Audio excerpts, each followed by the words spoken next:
Lending as a service has been reinvented with digital platforms and has extended its arms to inner reaches of the country. It has also thrown open its doors to lending across frontiers, which is what takes us to this very interesting panel discussion where our panelists will be talking about co-lending and MSME lending, challenges that the industry is facing, looking at lending beyond borders and a lot more.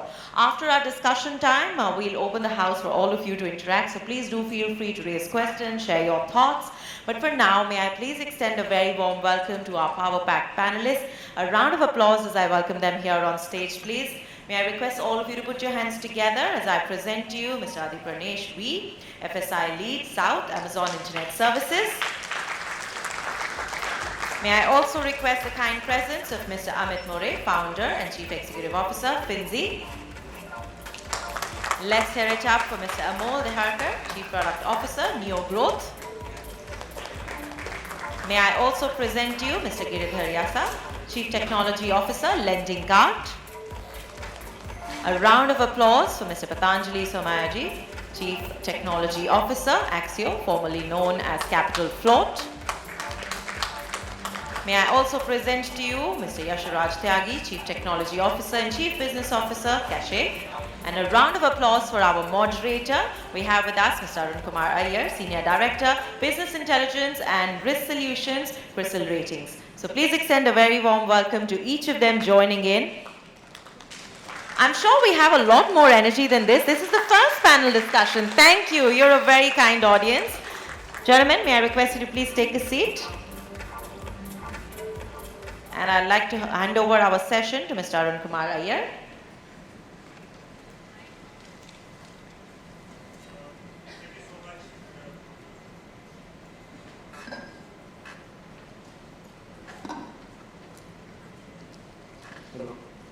Thank you so much and a very warm welcome. Very good morning to all of you here. And a pleasure to have this panel here, and I think Mr. Chowdhury is the context in terms of where we are heading for the day. And let's begin with the first panel where we are looking at digital lending innovations. Right? Lending as a service is emerging as the next big thing and changing the entire alternate finance landscape. This market is changing. Marketplace lending is undergoing a rapid transformation across the globe. It also throws up a lot of opportunities as well as threats. Banks have become very aggressive in the way they're looking at lending because they want to keep their home turf. At the same time, there's an opportunity for all the players to collaborate and exist in this ecosystem, ensuring that customer centricity, speed, and innovation exist. So, will this become the next frontier? I think we'll figure that out, but as a common question for the eminent panelist here, let me begin with Amol. Okay. The first thing is, in terms of the mode of lending, if you're saying digital lending has reinvented itself, there are a lot of changes we have had to do from the traditional way of how you look at lending itself, right? From analysis, credit assessments, sourcing, the collections part of it. How have you looked at this phase, and what are the changes that you feel has happened in this phase that's enabling it to go to the heights that we're talking about? First of all, thanks to ET for the wonderful event. It's an absolute pleasure being here. So, great audience, fantastic setup. Being a product guy, I will start a bit with, what is the customer need here, and what is it that, what is the problem that we are trying to solve. And when I say customer, for us it is MSMEs. At NeoGrowth we serve MSMEs. So when I say customer, it is MSME customer. So one of the EY surveys says that around 68% of MSMEs want to run their business digitally, right? Around 55% of the MSMEs need their fund in less than 7 days. Furthermore, I think one thing that everyone talks about when you talk about digital is, how can you approve in seconds, disburse in seconds, etc., etc. But there's one more dimension to it, and that dimension really is, how are you making it easy for the customer? How can you make it low involvement for them? So every minute they are spending on, the loan application process, they are not spending on their core business and, growing it, right? So, that is an opportunity cost for my customer, right? Because they are the MSMEs, they are, actively involved in their business. And that is a problem that, the lenders should look to solve, right? So there are two levers to solve this, right? Tech and data. So what has happened, over the last 3-4 years is that the tech ecosystem has evolved significantly. I think most of the lenders will see that there's a digital journey available, right? India Stacks has evolved. There's clarity about how you can do KYCs, digital contracts. There's more clarity on how you can enforce them.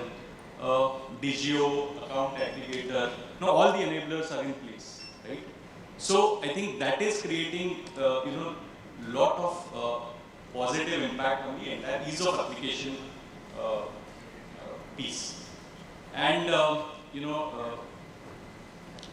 but like I said, I think 68% of MSMEs want to do digitally, so there's 32% who don't know how. So, it is also the responsibility of lenders to help these others traverse this digital journey and make them fully digital, right? So, so that is where, your assisted journeys with fully integrated tech at the back end come to the forefront. So they have to work in tandem. You have to help work with the customer, help them educate on how they can do things more digitally, and have your processes and your tech enabling that. So, so that is one piece on ease of application. The other part is data, right? On data, there are two challenges that were faced earlier in data. On the data side, one is access to data. And the second one is intelligence on that data, what to do once I have that data. So over the last 4-5 years, what has happened is, the cost of accessing or ease of accessing data has significantly gone down. So you have your Aadhaar, you have your GST data available, everything is authentication based, API based, and you can get access to that data. Account aggregator is a fantastic tool now today. You can access the banking statements and other information as it comes on the platform. So, the arbitrage because of having access to data is going to go down, as time progresses. So, what is going to happen is everyone is going to see the same data in the near future. The cost of acquiring that data is relatively low. You don't have to take this bank statement and punch in everything and spend 2 days on getting data. You can put it in 2 seconds. So what is more important is how you can build your intelligence around that data. And that is where the fintech and digital lenders are really disrupting the platform. So what they are essentially doing is they are building risk models which are time tested, and this COVID disruption has been a blessing in disguise. What this has done is it has accelerated the learning of all the data models. Now you know how the customer performs through the cycle, right? So the winning lender in the digital lending space is someone who leverages this intelligence part very well. So my view is that if tech and data combine, that is where this piece is going to move, and that is going to create a significant impact to the overall digital lending space. Very valid views. I think two aspects to touch upon. One is the adoption of technology itself, and the positive aspect of the pandemic is the adoption of the digital aspect has been expedited a lot more than what it would have taken for people to adopt it. I think that's clearly there. Second, it's not only about data, the quality of the data that is available today. It is about what you can see through in terms of that and how you can use it for intelligent decision making. The third aspect of digital lending obviously is to ensure the reach, and that's where I think this is going to be a big, the lending as a service is going to be a great marketplace there. And you mentioned something specifically about MSMEs. That's something that's very close to India's market. There are a lot of MSMEs there, and who best than Giridhar to address that. Maybe I want his views in terms of how has the digital adoption changed the way lending is happening to MSMEs. And I know that MSMEs is a kind of still an untapped segment, if you have to call it, but the opportunities are there. How are you looking at it, and how are your transformation there? One of the important things when you talked about reach, right, is that there's about 5,000 towns and villages in the country wherein we have an MSME. And hence, anyone who needs to service them and enable them with financial products needs to be close to them. And there's only about 900 locations wherein there is either a bank or an NBFC branch close by. So, 70%, more than 70% in fact, of these SMEs have to one way go at least 20 kilometers to even talk to someone. Right? So there is no better way to do this than technology. Right? And we've been able to sort of do that. And two important points beyond that, right, from the keynote was reimagining the customer journey. How do you go about enabling the customer through your processes and then removing friction points? Why do you collect unnecessary information? I mean, all of us experience at one point or the other time, right, that there is duplicate information being asked of us, maybe from different departments. So it's not just the technology part, but you have to reimagine and refocus how you run your internal operations and your internal business processes to enable that. So particularly in the MSME segment, we've been, LendingKart has been able to understand what the customer needs and look at data as the key aspect, and rather than basing things on collateral like in the past, leveraging cash in the business's bank account as a collateral and building credit models on top of it and servicing them. So that's the important part. I think 2 or 3 things there.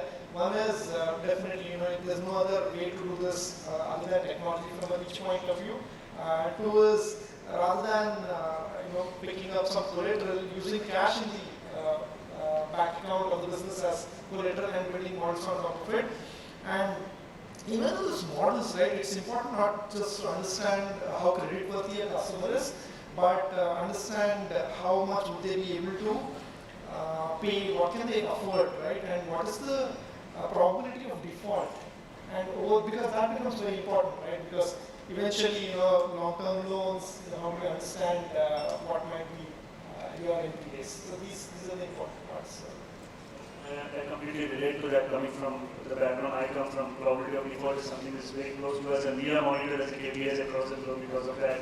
But a very interesting point to even think about today, sitting here that MSMEs can be a data-driven, both outreach and assessment perspective. And moving away from the one segment of MSMEs to somebody who has done MSMEs and moved away to more of the consumer side, and I get the liberty to talk to Patanjali here, where the focus is a lot more on consumers and retail and a lot more on BNPL as a concept, right? And I think the concept has always been there in some form or shape in the finance industry, but it is just taking the lead as we speak today. Well, I know that contours have to be closed out in terms of the guardrails and stuff, but we want to look at and hear your views on how BNPL is actually shaping up the digital lending market. Yeah. So it's very, I think, like you said, right, BNPL is kind of top of the mind for everyone right now in terms of regulations and what's happening. But the part that actually is different about BNPL, I think, from the rest of lending is the fact that when we speak of BNPL, we are at the checkout page of a merchant, right? And the most important thing so merchant does have a lot of work to get that customer to that point, right? They have sold, they have SMS, they have kind of, got the customer to express intent, and at that point, they are about to close the sale.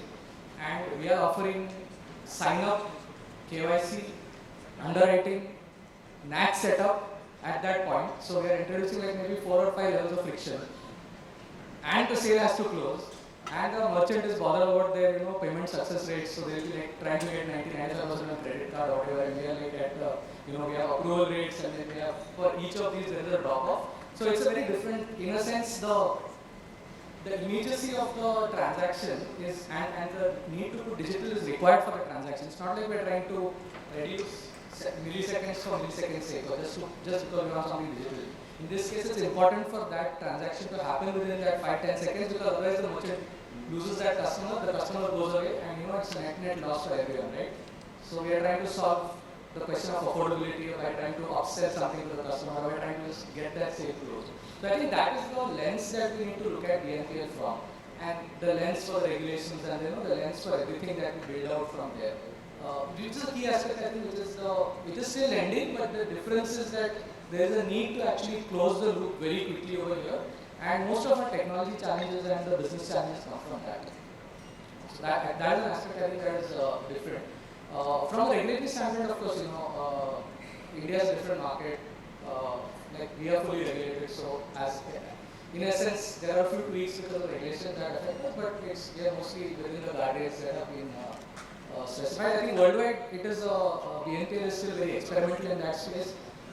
We look at it more from a lending aspect. Worldwide, I think the view is more from a payments aspect. So we are Affirm and Klarna, as they speak more of being a payment instrument. Whereas in India, we are very clear that we are lending over here, whether it's 1 month short term, whether it's like 3 to 6 month EMI. So we are very clear about things like KYC, things like making sure we are in the regulatory boundaries. Great. That's interesting perspective and technology. And today, one thing that comes to everybody's mind is cloud, right? In fact, I was joking with them that the Bangalore is flooded because the engineers decided to put it on a lot of stuff on cloud, and that's where it's really heavily. That's one thing that came up as one of the social media reports there. Coming and talking about cloud, who better than Adi from AWS? I think two things. One, the journey of cloud and how it is enabling and acting as a enabler rather in creating this ecosystem. Second, BNPL is something that would need a lot more of intervention and cloud enablement, a lot more like similar to other channels that we're talking about. So what are your views on that and how are you supporting that? Yeah. Arun, yeah. Good morning everyone. Thanks for having me in the CTBFS panel. So, very pertinent questions, Arun. I would like to, we are discussing the next frontier in lending as a service. So, I'd like to give a perspective about the market size in terms of what we have for BNPL. Right? So, huge population in India, 500 million mobile users are there. Just about half of them have digital transactions being done today.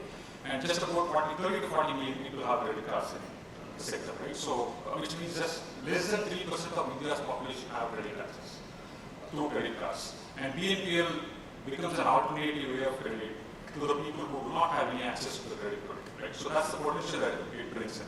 I would like to draw a bit of parallels in terms of how UPI has grown and shaped up in India. 6 years back, none of us thought that UPI would be so popular among the people. Today, it has become one of the key modes of transactions, right? So, the reason why it has gained greater prominence in the Indian market is because of its convenience, because of its cost. It is zero cost for all of us, and the depositor and the receiver gets the money in just no time, right? That's primarily the reason. If you look at the real-time transactions in India is more than the combined volume of US, UK, and China with respect to UPI payments. That's the statistics. That's the potential that we are talking about. And I somewhere feel BNPL also has the potential to grow in the next few years, and that is why it is becoming a more important product with respect to the lending space. And the statistics says that over the last 2 years, BNPL as a product has grown by about anywhere between 500 to 700%. And the amount that has been lended through BNPL as a mode is just about less than 2%. Less than 2%. But the number of transactions is around 37% for banks and 12% for NBFCs, which means the ticket size is very small and the volume is huge, which definitely needs that scale, which means the platform needs to be able to scale, needs to be able to meet the technology demands and customer experience demands that it needs. I strongly feel that it is one of the key products that is completely built in native, like what Patanjali said, starting from customer onboarding to credit underwriting to making everything at the point of sale. This is the only product that kind of addresses the customer problem at the point of green, right? So you think of buying something online, maybe even food for that matter, Swiggy or Zomato, or you want to buy some lifestyle items, you just think about it and you have BNPL as an option. That's the convenience that it brings into the market. And with respect to technology, and one more point I would like to talk is, as any individual, we will probably buy property once or twice in the lifetime. And automobile probably 5 to 7 times in the lifetime, right? And maybe there are different kinds of loans like gold loans or personal loans probably a few times in many years, right? And BNPL we do 4 to 8 times in a week, or probably 8 to 10 times in a month. That's the kind of volume that we are talking about. That's the kind of growth that we are talking about. right? And how technology can address this, definitely. And one more key point is, this is a product that is being attracted in the Gen Zs, millennials, and all digital native kind of users. So what they expect is customer experience. What they expect is immediate credit decision, immediate response time, and so on. That's available in BNPL as a product. And how technology helps, because it is first-time user, you will have to be very clear about analyzing the credit worthiness of who is kind of applying for BNPL as a product, as a lending mechanism. So that's where you need to use technology to kind of assess alternative data sets. First-time users typically do not have credit history. How do they kind of assess whether do they give some BNPL limit or some value, whether it's 100 rupees or 1 lakh rupees, right? So that's where you should use technology, number one. Number two, and unlike other lending mechanisms, here the underwriting happens every time, right? So you buy it for 100 rupees, again for 1,000 rupees. Every time underwriting needs to happen, which means the scale of underwriting, the algorithms that we need to use, and the kind of technology that we need to use should be really, really top notch. That is on the underwriting piece of it. And third part of it is again, the scale. Think about a situation where, there is an Amazon Prime Day, or there is a festival season. Everybody wants to do BNPL these days, right? So the platform needs to be able to scale to that level in terms of meeting the customer's demands at that point of sale. That is another key point. And especially you are accessing the data that is coming from the first-time users who's kind of getting the credit access through these kind of products, which means you build a credit profile of a customer who's just starting to use some kind of a common financial product, through which you can do cross-sell and upsell, for which you need a lot of data. You need to analyze data and kind of use that to sell big-ticket loans, whether it is home loan or any other kind of loans for the matter. Right? So these are the areas where technology can really come in. For example, AWS. I'm sure you know Klarna is one of the leading BNPL providers. They handle 9 million customers and 2 million transactions a day. And they help merchants to kind of, build and train models to predict credit scores in real time, and also kind of predict the long-term economic trends in terms of how they can build this product and build the selling mechanisms. And there are multiple other customers like, Zip Money, who is able to reduce the underwriting time by about 3%. And there is InCred, which is kind of using cloud-oriented database engines to, reduce the build the credit scores and so on. So there are multiple ways technology can help in the lending industry, and different customers are at different stages of adoption. So yeah. That's great. I think I almost wanted to ask Amit something else, but now since you brought up this topic of alternate data, and stuff, and continuous credit scoring, credit underwriting that needs to be done, I'm tempted to pose this question to Yash there. In terms of the algorithms that people are working in today, I know that a lot of work has been done from your end as well, and a lot of papers available in the web today in terms of what should be the alternate data that should be used for even scoring and doing it.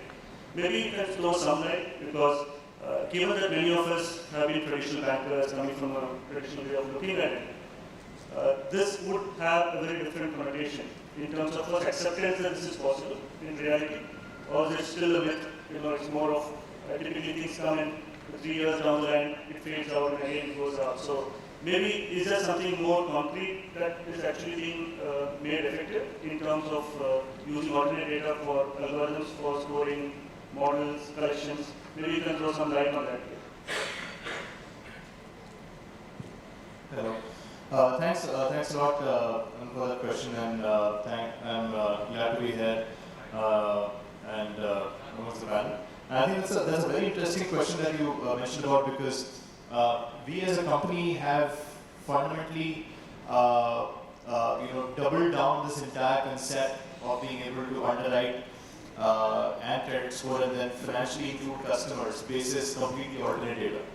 Now, alternate data by itself is a very broad term, and it by itself has had a journey in terms of how you look at credit scoring.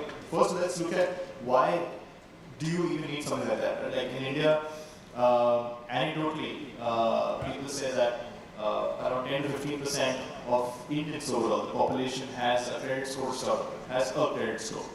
and out of the population that has a credit score, only 10 to 15% of them have a score that is good enough for money to be lent to them by a bank.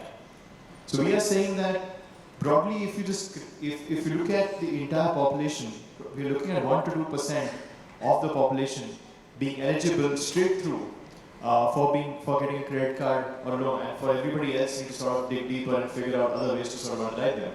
And what do these people do? Like the other 90% plus people do, they go to your usual loan sharks, or your sort of family and friends sort of money lenders, and lend and borrow money at usually rates.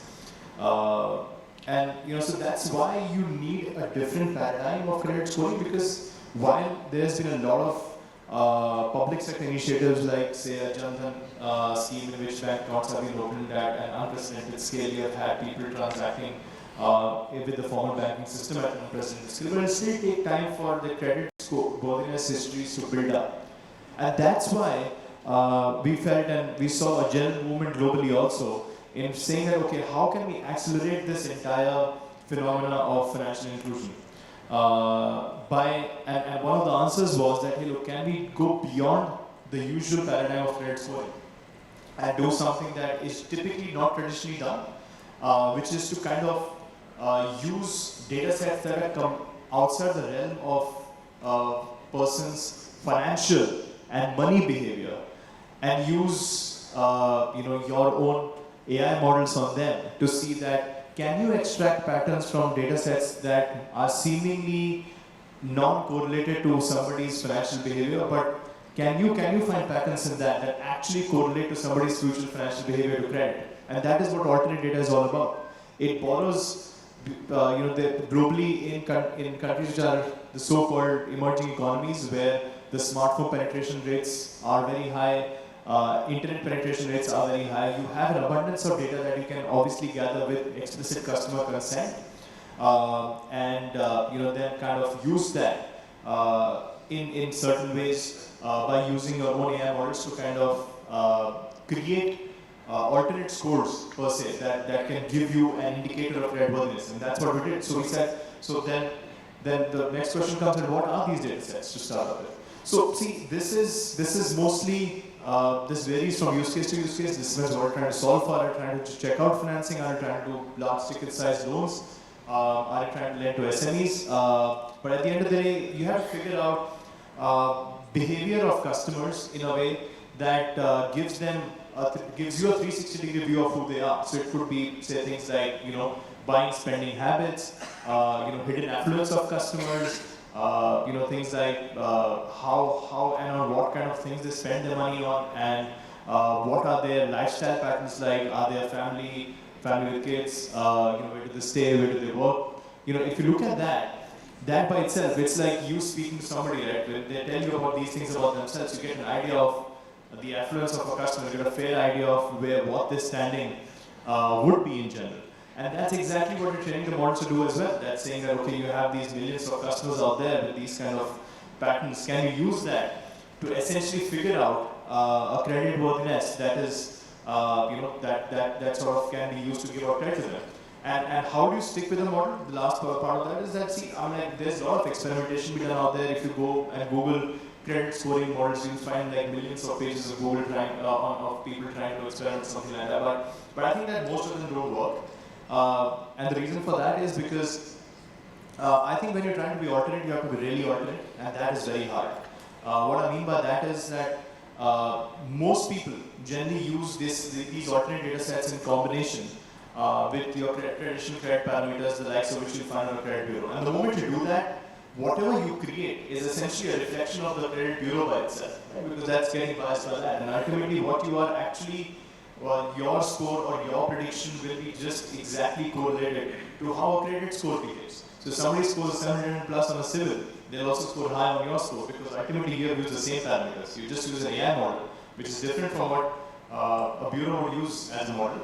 But ultimately the parameters are the same. The underlying parameters are the same. The score will be a reflection of that. So it's really alternate. I mean, be really alternate. You do not have to include any traditional parameters. And the downside of that is that it takes time to gather the data, to get those insights. It'll take all those learnings of economic cycles coming in, unemployment cycles coming in, or cycles like COVID coming in, before you can say the model has actually everything baked in that was possibly there. So it's a hard way to go about it. But I do think that there'll be a lot of open banking coming up, where people who have kind of built out these models will kind of expose that as a SaaS platform, which is something we are trying to do as well for other people to sort of ride on it and sort of expand the boundaries of financial inclusion. So that's what I'd say there. That's great inputs, I think. Talking about, we've spoken a lot about lending, credit, aspects of it, and I think I'll invite Amit. When you talk about digital transformation, digital lending, there are other aspects of it, which is liability funding, right, which is big. Second is the entire journey of automation, right, from sourcing to documentation, the process and the efficiencies is the second element of it. When you're talking about lending as a service, which means it's becoming borderless, right? How some of these efficiencies will be seen or flowing into your entire digital lending as a process? Thanks, Arun. First of all the panelists, we have taken an attempt to explain how technology is opening the new kind of ways of doing things, improving the efficiencies. I will take a little different approach. I'll just, it is not only about doing a quicker verification and efficient decision making, whether using traditional data or alternate data, or the disbursement alone into the bank account, 3-second approval time. The frontiers are well beyond that. Okay. And this I want to kind of highlight about like one change that RBI brought about in 2017, where they allowed marketplace models to exist on the digital lending side. So whatever good work, whatever transformation that is happening, that is primarily on the loan side, on how do we verify a borrower, how do we quickly disburse the money, what are the alternate ways of giving out the money. There is equally an important amount of work which needs to happen on the funding side. Okay? How are these loans getting funded? Now, traditionally, any of the bank, any of the NBFC or fintech company will use their balance sheet to kind of give money out, which is funded by either liabilities or the leverage that you take on the balance sheet. But now what is happening, like Amazon, for example, is a marketplace, Uber is a marketplace, Airbnb is a marketplace. Similarly, there is peer-to-peer lending which has come about, which is kind of happened primarily because of technology and innovation around it, where it is the common retail investors who, through the platform, invest into digital loans. So thereby, you are running a marketplace where you connect people who have resources and you connect people who want resources, and then kind of manage the risk in the entire process. So you have to manage the entire life cycle of the loan, of the user journey, and also you have to manage the life cycle on the investment side. So this is a model which has been enabled because of our thinking of the regulator and because of what technology has given us, where retail lenders, like people like you and me, are lending money through the platform to the ultimate kind of the borrower. And the beauty of this is that it is, and how we achieve or anyone achieves risk management and risk mitigation in this is not only by credit analysis, not only by studying the data, but also bringing a very, very core concept of finance into play, which is granularity. So where you, one person who is lending money is lending to 1,000 different borrowers, all the way from one passive up to a few thousand rupees. And the money that you get back is also kind of coming as an aggregate of all the payments that you have taken. So think of it this way. This is like you can say Uberization or Amazonization of digital lending, whereby you are bringing all together, opening new frontiers, opening new paradigms, whereby you don't need to rely only on the traditional banks or the new age fintechs or the balance sheets of them, but you are actually leveraging on the money of people. So for example, there's today's news item that the Demat account, the count of Demat account in the country has crossed 10 crore Demat accounts. There was another news item today which spoke about the volume of equity trading on the exchanges. The retail consumers or retail customers participating is 52%. And only 19% is foreign portfolio investment and 29% is domestic institutional investors, which goes to show the significance of what a retail can do. So this is another transformation that is coming by, which has only been enabled because of technology. With that kind of granularization, we are able to invest in milliseconds, we are able to fund in milliseconds, we are able to give sanctions in milliseconds, where all of it is happening between the people, which kind of leads to the true democratization of entire lending business. So it is investment on one side and lending on the other side. Now, this is an overlay of all that we have already discussed. So it is not like mutually exclusive, but these coexist together. And that is how the credit will ultimately reach to the ultimate kind of borrower on what Ari was saying, that only 3 million or 4 million credit card users, and potentially the need of credit is down to almost 250 million individuals. Now that can only happen if all of this works together, and it cannot happen without technology. I think that's one of the primary reasons why I wanted to speak about more of the liability funding part of it. If you talk about financial inclusion, I think we have all siloed the approach to look at it only from pure lending perspective. For me, a financial inclusion from an individual perspective is a lot about ensuring that everybody across has a reach to any of the financial instruments, right? It could be deposits, it could be lending, it could be any of those. I think that's where digital will play a large role, and this is a very valid point that you brought up. Again, coming back, because technology is a big enabler, no doubt about it. So we have moved from a physical to digital, if you have to call it, and then you move to a digital part of it. The 4 aspects, obviously, you get user experience is good, reach is good, the communication is there, the speed is there, as well as security. What do you think, maybe Yash, you can come in, and maybe Adi can add as well, in terms of the top technology trends that you are seeing will kind of give that flip to this revolution that is already moving at a rapid pace? Hey, thanks a lot again, Arun. I think that's a very interesting question. I would keep this brief only. I think that in terms of by being a consumer-focused credit company, we've seen that some trends have come up a lot. And when we talk about things that are really going to flip the customer experience around, I don't think we're going to go to the likes of Web3 or Metaverse. There's a lot. I think people just jump the gun and talk about this. I think there's a lot of very basic stuff that has changed fundamentally. I start first with hyper-personalization. With the amount of data that people collect today, obviously with customer consent, the behavior that you access to BNPL transaction, the amount of personalization you can drive in today as a company is unprecedented. And I think it's almost criminal to see that firms who are collecting this vast amount of data not using it to personalize experiences for the customer.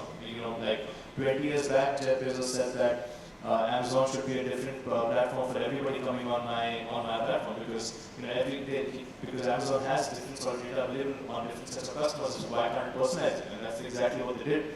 So hyper personalization is I think coming up big time in a way that as a credit platform today, I can basically recommend investment products, I can recommend insurance products that customers can buy because I know access to their behavior, which I can use to kind of give them products that are actually good for them. Secondly, I would say that AI on the edge is coming up a lot because of the cloud computing facilities that the likes of AWS have in terms of making me not worry about the infrastructure around it and just focus on the model part of it. There's a lot of AI deployment on the edge that is happening, which is allowing me to sort of become a credit platform and not and focus on the decisioning and the pipelines around it, rather than focus on the infrastructure and kind of deploy my models on the edge, things like checkout or feature phones, or like as an embedded lending use case.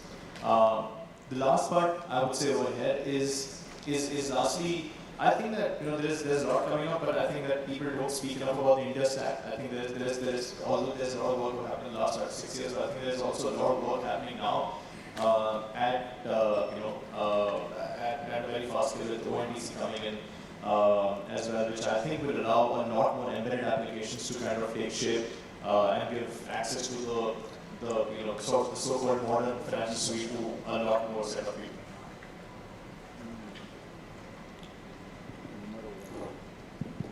Yeah, I think adding to what Yash said, there are a few points. I think every financial services organization should look at building convenience for customers, right? So build the customer experience.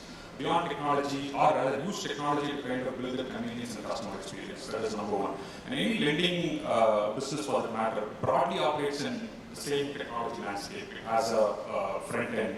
It has the core system, which is nothing but the loan origination systems or the loan management systems and the CRMs and the document management systems and so on. Right? So at the end of it, you have the collection systems as well, and then you kind of do a lot of prediction out there. So you have to kind of integrate this entire technology ecosystem so that the field teams are able to kind of better position their product in the market, and then you do a lot of modernizations around the originations, be fast to respond to your customer, and then kind of bring in inline AI to whatever recommendations that you make. And just made a great point about personalization. Everybody is expecting personalization, right? Nobody wants to kind of buy standard products that are available out there in the market. So personalization is a key aspect in terms of bringing in inclusion and experience to customers. And obviously use a lot of data to predict, especially in terms of who's going to buy, what kind of products are they going to buy, and in terms of collections as well, are they going to pay, what is the intent, and so on. So all these things have to be kind of integrated together, and that will help build the experience as well.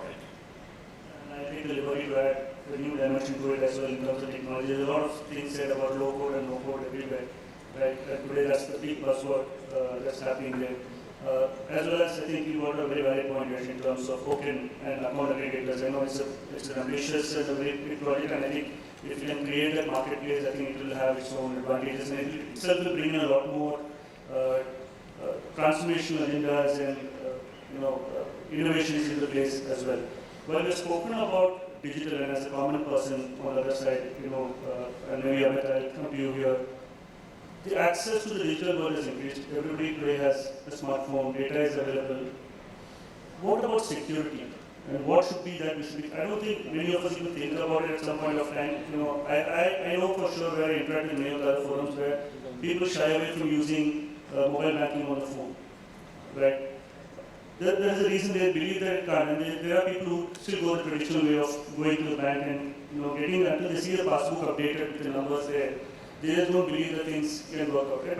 But I think it's a valid concern, and I think it's something that as an ecosystem should be addressed. What is the security, and how do we go about looking at this, and what is something that you want to share? Because you've spoken about the good things about digital and digital lending, but that's an area that we need to cover as well. That's a not so pretty side of it. We all know that with the availability of data, with the availability of information, with kind of the physical distances being there, the chances of forgery, fraud, impersonation, identity thefts, all of this has gone through the roof. And we are talking about last mile availability. Possibly people in this room are aware, but there are lots of people who are actually not aware of the sensitivity. I don't know how many of you recall, but we used to fire printouts of salary slips to give to a new credit card company, and we used to rush to the printer from wherever we were seated and then dole it out to the person who claims that he has come from XYZ bank. And you know that that's a DSA, and the 4 copies were made and the data was distributed. We have become a lot more conscious. Now the point that we need to take care as technologists, as we kind of move on to the next frontiers, that we need to take the security and real-time authentication, the kind of the verification of the information and data hand in hand. Otherwise, that fear can very easily gobble up all the good work that might come along. So it is bound to happen. For today as well, most of the companies, most of the banks, on a day-to-day basis are facing a real smart way of forging. And it, as smart as you grow, as advanced as you grow, you still find ways to kind of, people kind of finding ways around. So it is very important that we carry this responsibility, that when we are talking about next level of advancements, we also take the security, data privacy, real-time verification, all of this hand in hand, and our duty is especially towards people who are unaware, because we are talking about going beyond this 30 million, going all the way up to 250 million, and there are a lot of people who are valuable out there. And we need to kind of carry that responsibility with us to make sure that we protect their information and data. Thanks, Amit. I think there's been very interesting discussions as well. And I think what it creates is, I think somebody mentioned it before, it creates an ecosystem where there is an opportunity for everybody to collaborate and survive. Be it banks, be it NBFCs, be it fintechs, be it data providers, be it aggregators. And I think digital lending seems to be the next one that's kind of ensuring and bringing people together and companies to start working together so that everybody can do what they can do, keeping the customer centricity as a core for all their business. I think very interesting discussions, and I never thought about a couple of decades ago when I started banking, there would be something called digital lending. I'm happy to be in a panel where we're talking about digital lending, and I really want to come back at some point of time, 3 years down the road, to see there could be something else that we not even thought about. That's the beauty of technology transformations and the disruption that's happening around. But very interesting and great thoughts from all of you gentlemen. I think fair job in terms of sharing a lot of the perspectives, and I'm sure that it opens up a few minds in terms of some of the concepts that people are not even aware, and also looking at it very differently from what it used to be. Thank you so much. It's been a great pleasure here.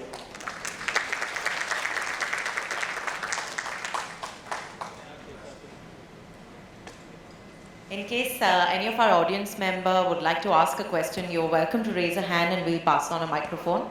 Can we have a microphone for the gentleman here, please? Yes, sir.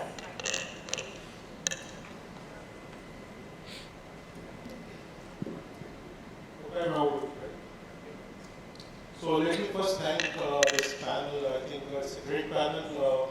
There's a lot of learnings. So my question to any of the panelists is that BNPL is a very new product and very experimental in Indian market, right? If you talk about any other financial products, credit card or any products related to the lending, it has a maturity, although there's a lot of penetration to be done and eligibility has to be done. But when we talk about BNPL, there's a dark side to it also.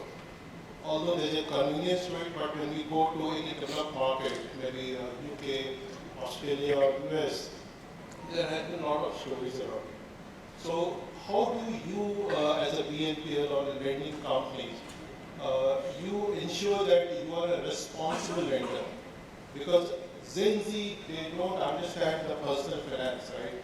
They go on buying the product, they go on taking the loans. How do you as a company ensure that you are a responsible lender even before the Gen Z get into the financial products of the industries? They should not get into a bad credit score, a bad credit kind of thing. So how do you ensure that that part is being taken care by your organization? Yeah. So, very relevant question actually, and alludes to a little bit of what I said earlier. So, if you look at it internationally, BNPL is looked at as a payment instrument. But we look at it very differently in India, and specifically at Axio. If you know, our tagline is make credit good. So the idea is to make, to make sure that the credit works for you, not just like works for us as a lender. So now, when you look at BNPL as a credit instrument, then you start looking at it a very different lens. So it's about making sure that the customer is credit worthy, the customer actually has, there's a lot of aspects of education also that need to go into that, right? So first of all, if you look at the spectrum of BNPL, there are low ticket BNPL and then there is like, large ticket. So you can do consumer durables, you can buy a phone, you can buy a washing machine, or you could buy like a 1.5 like upskilling, like a course, right? Or you could do like a 2,000 rupee headphone or like a Swiggy order which is 600, right? So the spectrum of BNPL is across all of that.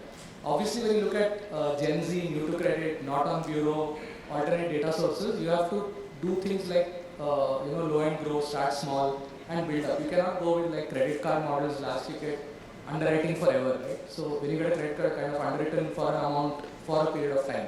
Whereas in BNPL, we're underwriting every transaction. Right? So given the fact that there are all these guardrails that we need to put in, we need to make sure that the amount of fraud is less also. So we have to apply different techniques while being conscious of the fact that yes, this is Gen Z, we cannot put them into bad credit habits. And it may not be that the customer comes in with an understanding of credit, right? So we are very explicit in terms of the fact that we are offering you a loan, which a lot of players in the market are not. We are very explicit. We will tell you what the interest rate is. We will tell you we will not hide behind the fact that it is an EMI. We will not say just like, pay now, just pay now and then leave the rest of it, right? We will tell you that this is an EMI. We make a conscious effort in all our communications, the screens that we have with the merchants, the follow-ups that we do on call centers, or the long-term LTV journey that we have on our mobile app, to make sure that this credit journey is explained to you. The fact that there is a payment coming up, you have to register an instrument for repayment, all of that. So I think education is a big part of BNPL, and most importantly to approach it from an aspect of credit rather than from an aspect of payments. That is the most important fundamental shift that is required to make BNPL good. Like any instrument, there are defaults and there is a journey that the customer has to take. What we believe that BNPL brings is that it's an early stage journey for a new to bureau or a very early customer. So the onus on getting that customer credit worthy over time lies with BNPL players like us, because essentially the first credit instrument that they are using, and the bad habit should not set in there. We take a lot of effort to make sure that doesn't happen. It's a very valid concern, and I think the international bad rep has been because they have been pushing it from payments. In India, not just us, I think the regulator is also doing its job in keeping us honest across the industry for BNPL. Thank you for that. We have time for one last question. The gentleman in the blue shirt there. Can we pass on a microphone to him? So may I request you please raise your hand and we'll have someone. Yes, please. Yeah. So it's related to the BNPL thing only. Yeah. So you said, it takes like 5 to 10 seconds. Within those 5 to 10 seconds, you have to decide and discuss the loan. So I was just wondering how you come up with the decision within that 5 seconds for a new customer who is credit worthy and also the intent is there for repayment. How do you decide that in those 5 seconds? Yeah, so it's a combination. So obviously, the way we do it is that you start off with, you have 10 seconds to take a decision, and then how do you solve for that, right? So now, obviously, if you have bureau data, you use bureau data, but you may not have bureau data for a lot of these customers, right? But one thing you do have is transaction data from the merchant, and what you can do is you don't necessarily, so when we say 10-second underwriting is very different from a personal loan underwriting, right? A personal underwriting will give like 40,000 to 3 lakhs, let's say. But in this, we are looking at giving you 2,000 rupees for a particular period to get some performance data out of you. So while we have to obviously fit that budget of 5 to 10 seconds, you have to also realize that we can start by giving very small amounts. We can take smaller risk over time also. So we have to do the engineering optimization and the algorithm optimization to make sure we can do that, right? Whatever data points we have, and a lot of the data points we have are history on the merchant itself, right? So if you're like, for example, lending on a food delivery platform, you have some history of the food delivery and the kind of, you have the address, the proxies for FI at the delivery address, etc., right? So there are a lot of these proxies from banking that we can look at in this space. But the answer that we have to give is not the same answer as for a large ticket loan. It's a very different answer. Can I give 2,000 today? Can I look at like a 1 month repayment? And next month, can I then underwrite a 5,000 transaction? in 3 months can I take that customer up to like a 20,000 consumer durable loan? And let's say in 6 months I want to then do a cross-sell personal loan to that customer, right? So you have to think of this journey, and financial institutions have been thinking of this journey, but they have been having a different starting point. They have been starting at savings bank account, or they have been starting at like a credit card, which is much larger ticket. BNPL essentially makes you think of smaller ticket and faster decisioning. So even though you may have lesser data points, and we try to take advantage of every data point that we have, but even if you have lesser data points, you also have to take lower risk on a per person basis, right? The volume is high, but per person you're taking lower risk to start off with. Right. Thank you. Well, I'll have to give that final question to you, sir, but please be very, very brief. We're already out of time on this session. So, Hi everyone. Actually to give you a little bit of idea in the BNPL industry. So ultimately there are two players in the market. One itself is a bank who is creating their BNPL products, and another is a fintech like Simple, Uni, and Lazy and all. So Axio. yeah, actually, so definitely. So from looking, at a point of view from bank versus fintechs, how exactly, one, I have a question to many of can you answer, looking at the customer's journey from the bank's point of view. We have lot many things to, check from the compliance point of view, from the collection scheme point of view, from the risk point of view. And as you said, the customer journey could be happening in a 10 seconds to, get a successful transaction. So how, looking at the digital, this RBI regulations and so on, where you have to take a consent, SMNP and all those kind of things.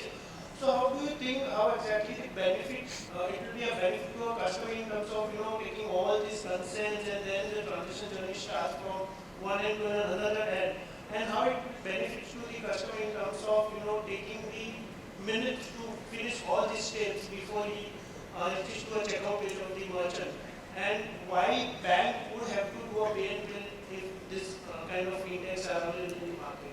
So what is your thought on bank versus fintech, please? anyone is welcome to take this, please. So it is not bank versus a BNPL fintech. It is obviously like we have seen in UPI, which is a classic example where it was GPay, PhonePe, Paytm as well. And there are many others. And now banks are also kind of aggressively pushing the UPI as well. So it's not that anyone is forced to take this decision. It is more a strategy of customer acquisition. Bank always has this vantage point that it has a customer base to work with. It has credit card as a product to work with. At the checkout, you have UPI at the checkout.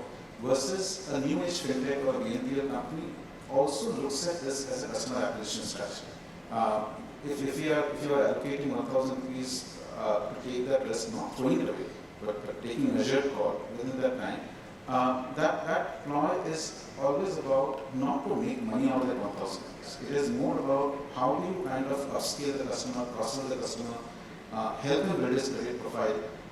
Over a life cycle, you see the wallet value of the customer rather than kind of focusing on one single transaction. So that is, it's a matter of time when you realize that banks will, or the NBFCs will also start focusing on the people who are new to credit, who have very thin credit record, and who are kind of Gen Zs who are making the first credit transaction, which typically, if we follow the traditional method of credit assessment and traditional methods of compliance, then possibly that is a BNPL or a fintech BNPL is more suited to take those decisions faster. But it's a matter of time for kind of banks will also realize that this is a good way to acquire customers. Thank you so very much. So just one second, just one add. So basically, we work very closely with banks, and I wouldn't say it's fintech versus bank, right? We are BNPL experts, and we work with the banks, and we bring the customers to the bank, and we kind of own the customer, etc. So we do this whole 10-second, 20-second order that processes along with banks. So one side of it, of course, we have to underwrite the customer and do all those processes, but we also have to make sure that we hit core banking of the bank in those 10 seconds. And I think banks nowadays are very agile in terms of the technology stacks and in terms of, so long as this fits into risk profiles and this fits into the business, banks move heaven and earth to work to be able to work within these SLAs and timelines. So we work very closely with banks. So I don't think it's really a versus question. It works very well. There's a lot of commitment from the whole banking ecosystem to make these things work, right? Within guidelines of the regulations and within guidelines of risk and making sure that credit is good for everyone. Thank you so much, gentlemen. And once again, a round of applause for our panelists.